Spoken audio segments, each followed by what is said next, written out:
Hi everyone, so finally I received the highly anticipated Asymmetric Jotoman, which is this one here.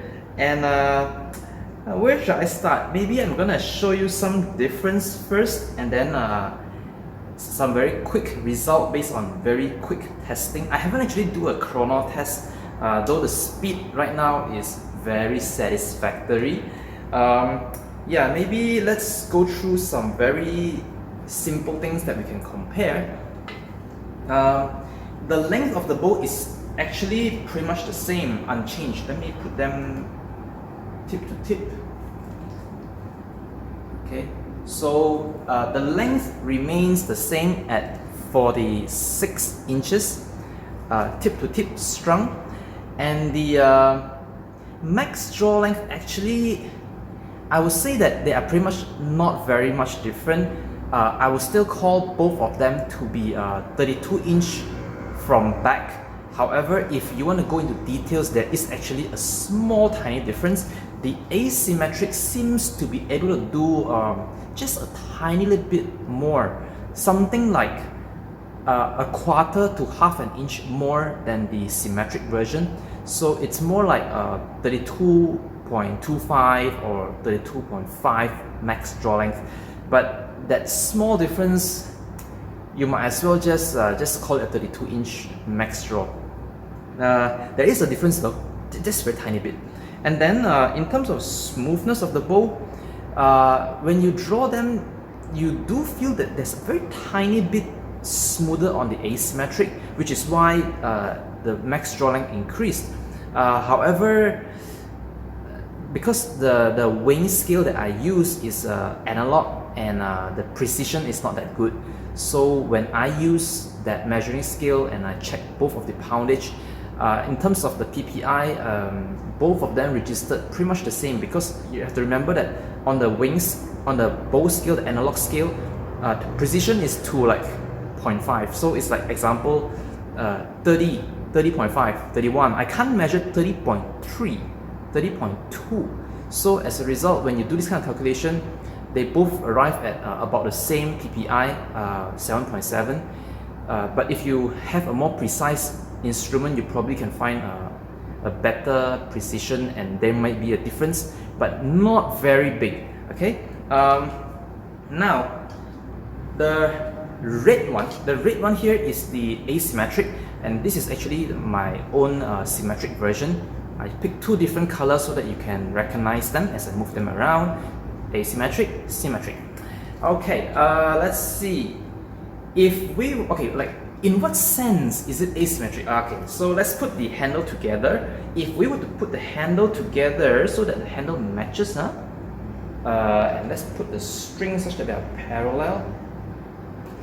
Okay, you see that the red one is longer at the top and shorter at the bottom. Okay. So this one here is actually kind of a little bit shifted. If I were to put the tip to tip together, you will see that the handle is not in the same spot. Okay, so if we to put the handle together, then the tips won't be in the same spot. Okay, handle together. Okay, so the asymmetric has a shorter distance between the handle to the lower side and longer from the same spot here to the top side. Let's see, why do we do that, right? Why do we do that? So let me show you.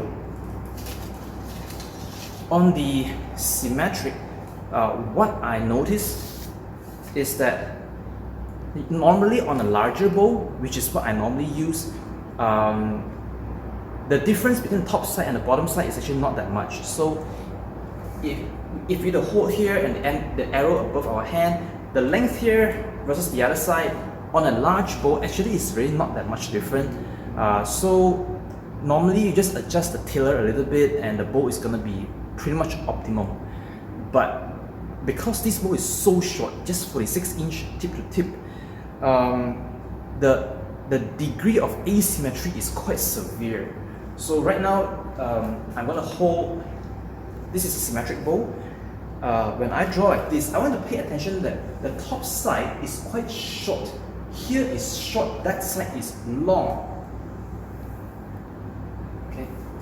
I didn't wear my ring. I'm just pulling barehanded. But I think you can see it's quite obvious that this side here is a little bit short compared to this. And it's pretty obvious. Let me get my ring.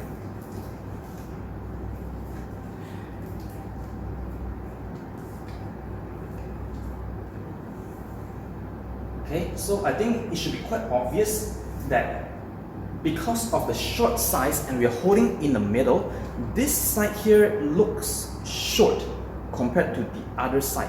So that means when you pull back, this top limb here has to move more and it's going to overload the top limb first before the bottom. And because of this realization, I wanted to shift the arrow lower, closer towards the center so that top and bottom limb can work more symmetrically, and that's why we changed the bow. Well, I mean, we still sell the symmetric version if you prefer a symmetric look, but the asymmetric is a new option. So with the asymmetric, by shifting the bow, what we get now, observe that my thumb and the arrow is very close to the center of the bow, and the top and bottom now is more balanced.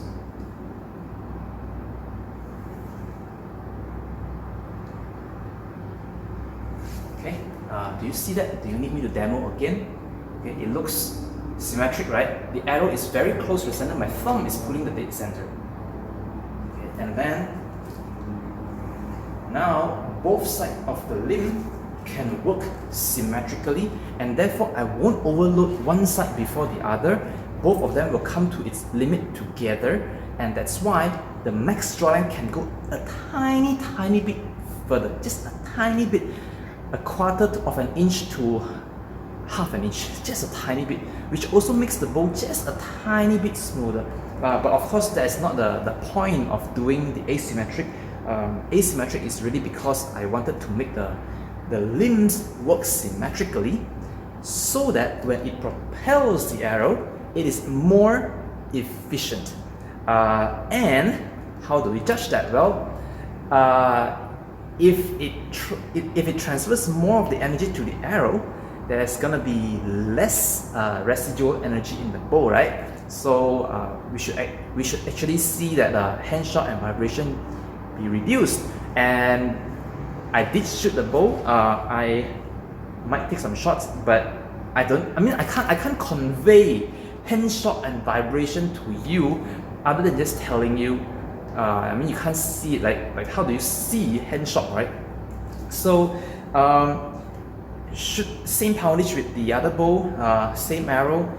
The symmetric, I never said the symmetric had no hand shot. So there is a hand shot to it, and there is some vibration to it, but I always said that it felt very similar to AF Turkish, AF Tatar, to some extent the AF Sichai. It feels very similar. So there is some hand shot, there is some vibration, but it feels very similar. So it is pretty decent for a fiberglass bow to feel very much like a laminate bow. Not very bad in terms of shock and vibration, feels very similar. But with this one, I can tell you, this one feels like a premium bow. How bad? Like if I were to try to describe it, that symmetric version, it's more like that. So there is some amount of shock to it, right? There is a little bit of momentum to it. Whereas this one here feels more like it's very light. It's very light. So it is very obvious there is a change in shock and vibration. The speed do feel a lot faster. However, that one there is a Dacron string.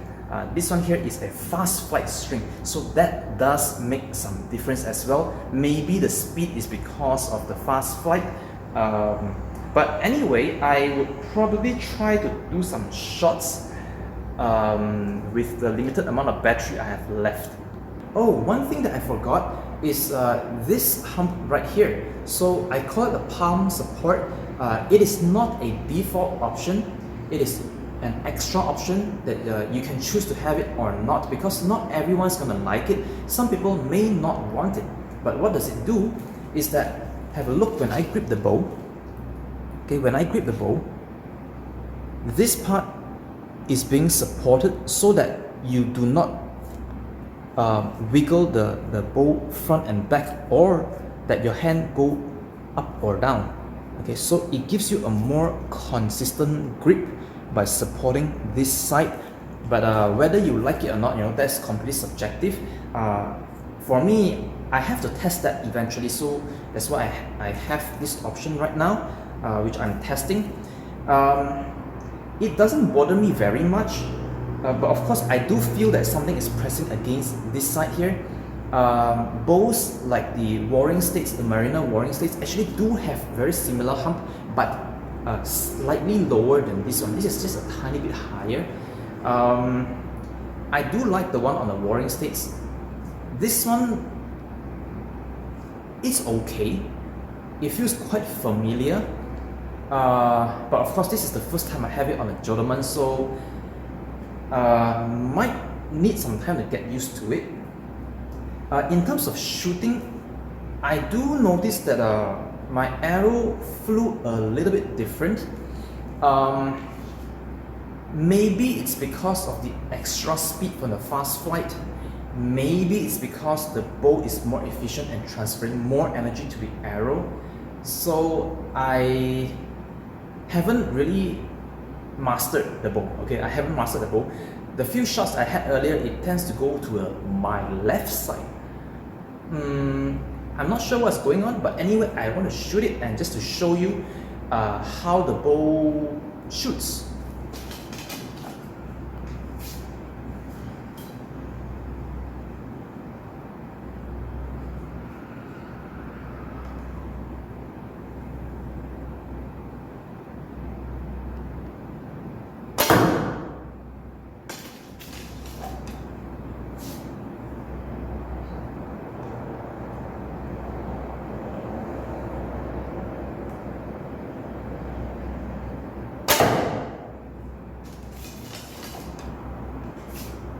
The bow does feel fast.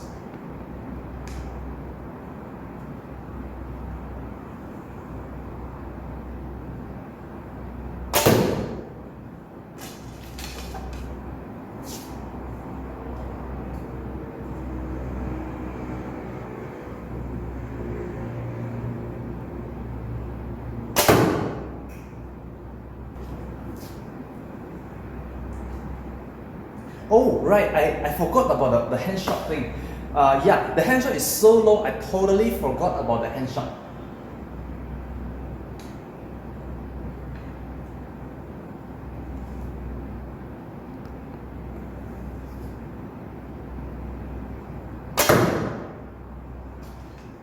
It definitely feels like a premium bow in terms of a hand shot.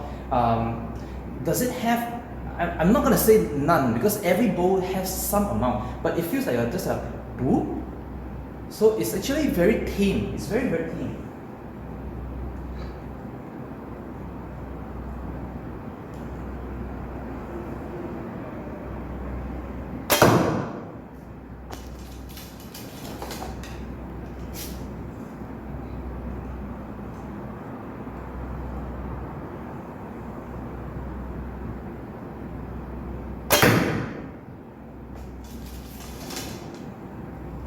Compared to the original symmetric one, the hand shot definitely has reduced, and one of the main reasons is actually because the riser is now constructed a little bit differently.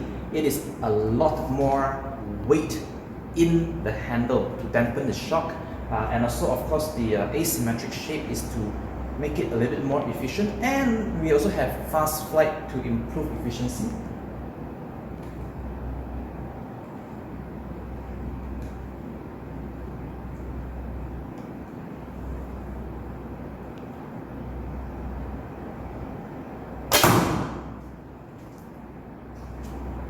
Okay, I guess that's enough. Okay, the grouping is pretty good already, and I do not want to bust my arrows. Not bad for a new bow that I'm completely unfamiliar, but you can see that it's definitely towards this side. So it means that the arrows are performing kind of slightly towards the weaker side. It could be that the bow is delivering more power, that's why it's behaving a bit weak.